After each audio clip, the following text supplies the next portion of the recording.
So, good place to really start with sleep. What stops people sleeping? So it's interesting, so they're really common themes that I would get every week in my group, or even when I talk to people and do one-on-one sessions. It'll be worry or anxiety, fear or stress. Substance use may stop people sleeping. So for meth, you might have someone awake for 3 days and then crash for 3 days.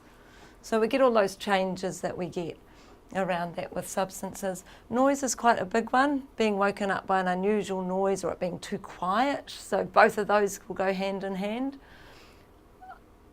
I guess it's really useful if we know why we can't sleep, because it means that we can maybe address some of those issues around sleep. So if it was just noise, it might be, well, could you wear some earbuds in there? Could you listen to a podcast while you're going to sleep to distract you from other noises? So there's ways that we can then specifically look at things.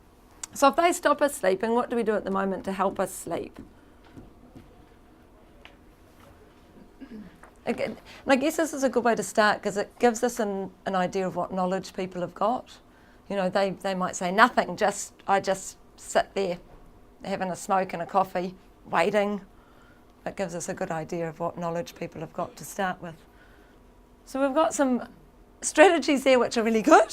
So, you know, taking set a time to go to sleep, reading, cutting out your electronics at a certain time, you know, things that we like to do, having a nice warm drink or having a lavender smell or a warm bath or shower. And then there's other things that I guess are less than useful to us in the longer term, seem to work on the night. I guess what we see when we look at those lists is that, and I think it's sort of really important, is that people are using something to put them to sleep. So I'm using these to put me to sleep. And people will say everything, oh, well, what about I can have some melatonin, or I can have some quetiapine, or what about I have some 5-HTP? So, but they're looking for something, or alcohol, or some cannabis, or I'll go for my opiates and my benzos. So there'll be lots of things that people will do to put them to sleep. And I guess what we're trying to do then is we want people to be able to get to sleep. And that's a subtle difference.